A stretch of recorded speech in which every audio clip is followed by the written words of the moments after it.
sans aucun doute pour régler vos problèmes. Problème de voyage, par exemple. Votre voyage s'appelle catastrophe. Vous avez pu filmer, prendre des photos. Rien ne s'est passé comme vous le souhaitiez. D'ailleurs, je ne peux que vous inviter cet été, si vous avez un problème de voyage, à nous appeler. Le répondeur fonctionnera tout au long de l'été au 0826 107 109. Ou bien, l'adresse de Sans aucun doute, la voici. Ou encore le net, tf1.fr, rubrique Sans aucun doute. Problème de voyage donc maintenant. Bernard Sabat va intervenir pour essayer d'aider Sophie qui nous rejoint sur ce plateau. Bonsoir Sophie. Sophie a passé son réveillon en République dominicaine. Son voyage s'est révélé être un véritable cauchemar.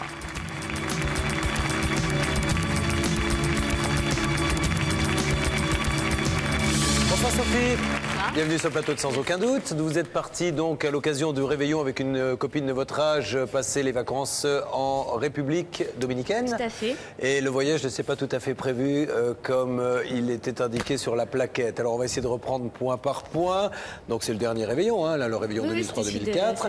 Alors déjà, il y a eu le vol s'est bien passé et arrivé là-bas, il doit y avoir un transfert jusqu'à votre hôtel. Il était prévu durer combien de temps ce transfert? Alors le transfert en fait devait durer 3 heures. Il a duré 7 heures. 7 heures de quart.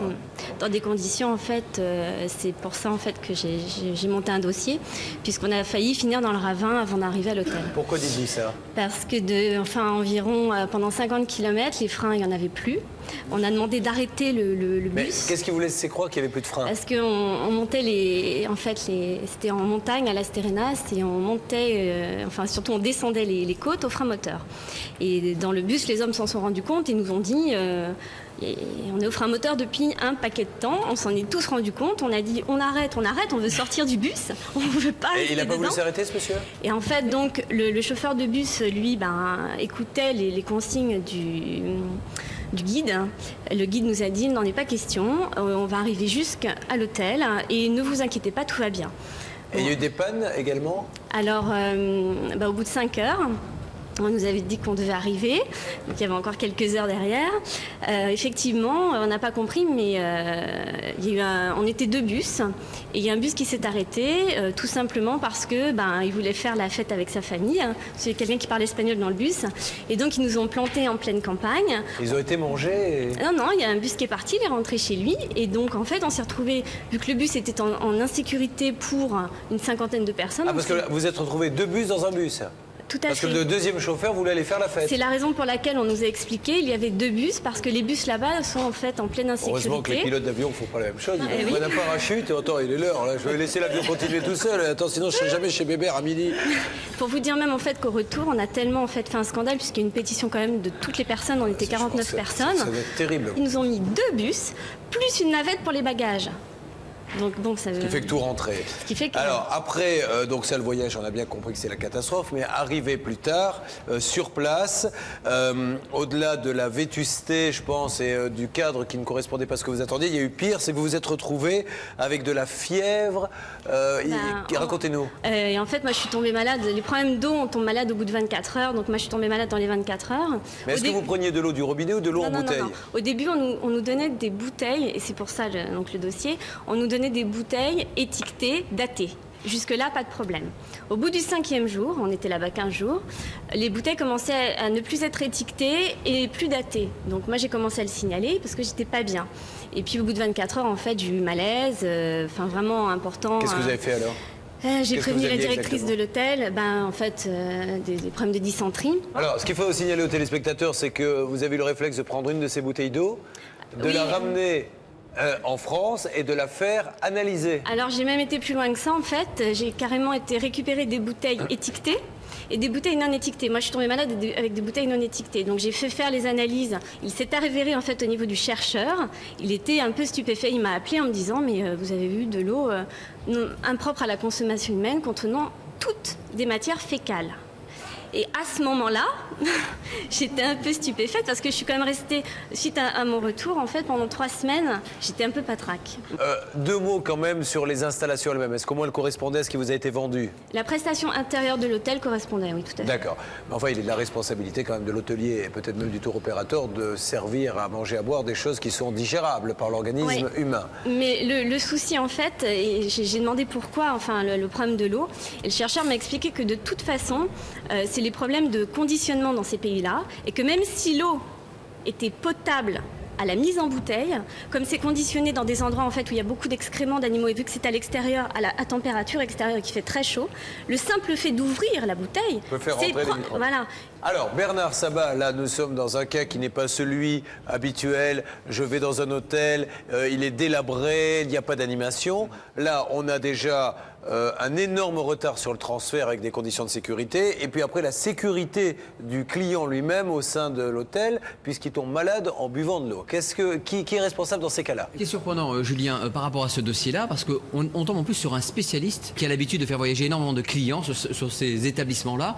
Et je suis moi-même surpris de la qualité des prestations qu'on vous propose. Oui. Si ce n'est qu'on aurait pu vous avertir déjà, premièrement, dans le cadre de la brochure, parce que quand on regarde cette super brochure, Julien, il faut savoir quand même qu'on n'a pas le moindre doute sur la durée du transfert. On est persuadé qu'on est encore tout près, que l'hôtel est à 6 km, soi-disant, du village, alors qu'il est à plus de 25 km. Donc ça me gêne profondément. Et puis la classification de l'hôtel, Julien, une fois de plus, on a un souci, c'est que là, on est à 4 étoiles marquées noir sur blanc ici, alors que ce sont des normes locales qu'on pourrait préciser pour les clients. Alors, est-ce qu'on doit se tourner aujourd'hui vers l'agence de voyage ou vers le tour opérateur? Vers l'agence de voyage qui est responsable vis-à-vis de la loi. Depuis 1992, on est très clair, on a une responsabilité de vente. À partir de là, après, l'agence de voyage va se retourner vers le tour opérateur et peut-être que dans un deuxième temps, on appellera comme le tour opérateur pour avoir sa version des faits.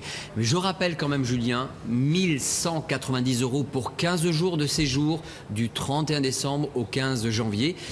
C'est un prix quand même qui est dérisoire. Non mais Bernard, moi je suis entièrement d'accord avec vous. Ouais. Je suis entièrement d'accord avec vous, mais pas surtout, parce que c'est un prix qui a été sacrifié parce qu'elle a pris à la dernière minute. Plus cher, Donc, pas le problème. ça veut dire également que si elle s'était pris à l'avance, elle aurait été dans le même hôtel et elle aurait payé plus cher. Là, le sacrifice vient du fait qu'elle a pris la veille. Donc, ceux qui ont payé plus cher et qui ont été 5 jours avant, ils ont eu les mêmes prestations qu'elle.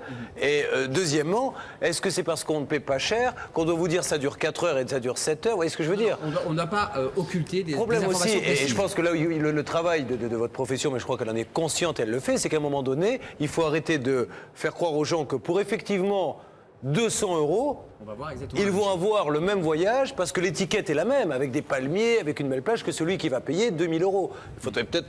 Voilà. Mais ceci étant dit, vous avez raison, il ne faut pas s'attendre non plus, quand on a un prix aussi sacrifié, à avoir à ces jours de rêve. Ce qui est trompeur, c'est les plaquettes. C'est les plaquettes, et je rappelle quand même qu'au départ de Paris, ce produit-là, dans des dates bien données, en dehors justement des congés scolaires, est à 690 € la semaine. Je le répète quand même. Nous allons demander à cette dame maintenant, qu'est-ce que vous... alors déjà, est-ce que l'agence vous a proposé quelque chose, une indemnisation? Alors en fait, j'ai créé à l'agence puisque je dépends d'elle, ce qui est normal, et l'agence a envoyé le dossier chez le tour opérateur. Qu'est-ce qu'aujourd'hui vous attendez de cette émission? Si c'était possible de retirer de la brochure en fait cet hôtel pour que ce qui nous est arrivé n'arrive pas à d'autres personnes, parce que c'est vraiment transporter les gens dans des conditions vraiment dangereuses. Enfin, ça, c'est pas l'hôtel, hein, c'est le transport.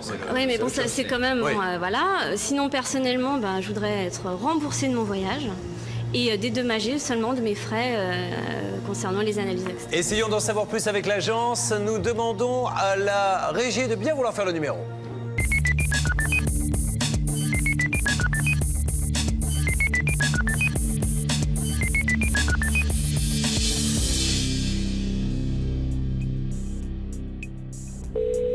Allô? Oui, allô? Oui, bonjour. Bonjour, Julien Courbet, à l'appareil, sans aucun doute. Je vous appelle parce que nous essayons de voir ce qui s'est passé, comment nous pouvons aider. Sophie. Allons-nous réussir à obtenir quelque chose pour Sophie? On a remis le dossier en main propre au D'accord. commercial. Julien Courbet et son équipe vont tout tenter pour résoudre ce problème. Le résultat des négociations dans un instant.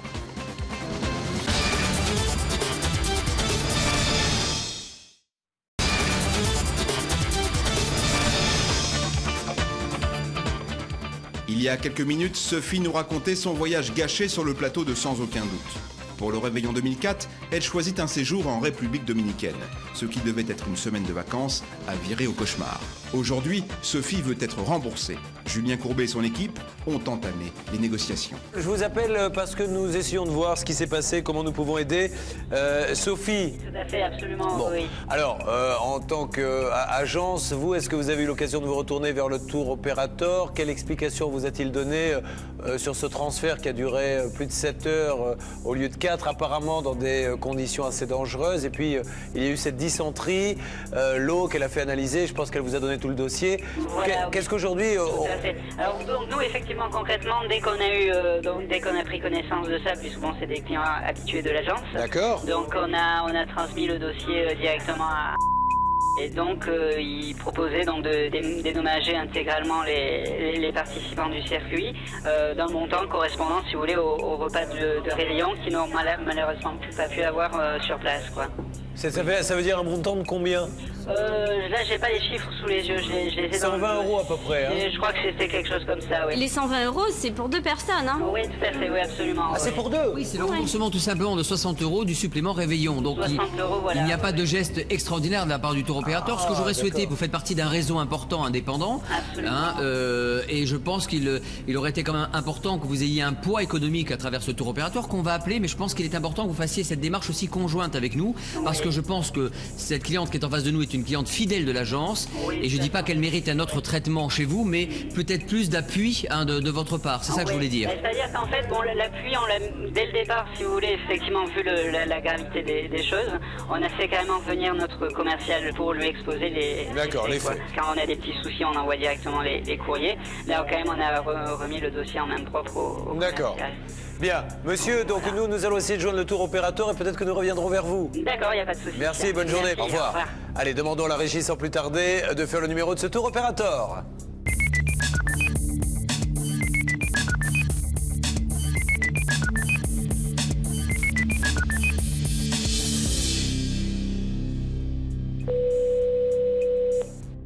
Monsieur le directeur, bonsoir. Bonsoir. Bien. Alors, vous connaissez bien le problème, je crois que Bernard vous l'a évoqué. Monsieur le directeur, reprenons les points par un, s'il vous plaît. Allez, laissez-vous. Alors, mademoiselle, donc 1. Vous nous avez dit que le réceptif lui-même était tombé malade. Alors, qu'en est-il ? Le réceptif lui-même est tombé malade en même temps que moi, et quand on était très étonnés de son absence pendant 6 jours, on lui a dit qu'est-ce qu'il est arrivé. Il nous a dit moi j'ai eu un problème de santé, j'ai une dysenterie. Il m'a dit comme toi. Alors sur ces analyses, vous, monsieur le directeur, vous dites quoi? Alors sur analyse, moi je peux rien dire.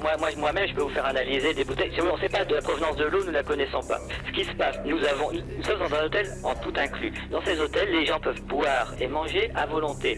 Bien évidemment, on a que ce soit des bouteilles d'eau, des bouteilles de jus, etc., qui sont étiquetées, fermées, et nous avons un représentant permanent. Si par hasard il y avait un problème, moi je suis un représentant est là pour les régler, mais l'hôtel, nous sommes son principal client, nous avions 150 personnes à cette date-là. Quelle est votre position, monsieur, aujourd'hui? Notre position, c'est que nous regrettons l'incident de retard. D'accord. Nous avons indemnisé le retard.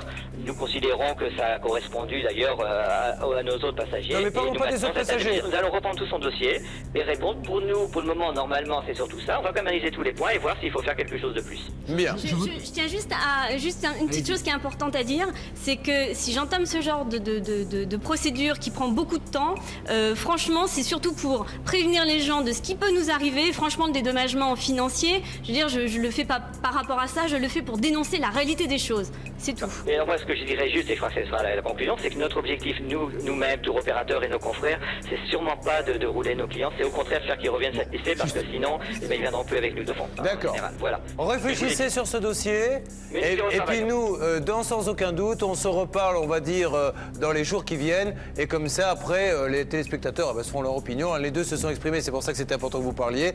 On verra quelle est la position du tour opérateur, on la discutera pas, et puis vous nous direz ce qu'il en est, d'accord? Plaisir, merci de votre appel.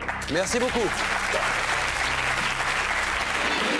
Bon, ce monsieur, visiblement, semble dire que tout ceci a été exagéré, mademoiselle. Donc, ceci étant dit, déjà au départ, nous, quand nous l'avons eu au téléphone en antenne, je ne veux pas du tout en entendre parler. Maintenant, c'est je réfléchis au dossier. Bernard, vous allez vous occuper personnellement de mademoiselle. On va essayer de travailler en antenne avec les journalistes qui travaillent sur ce dossier avec moi, avec Jacques Massard. On va essayer de trouver une solution rapide et vous donner peut-être donc une bonne nouvelle rapidement. D'accord. Très bien. Allez, on vous raccompagne. Merci beaucoup.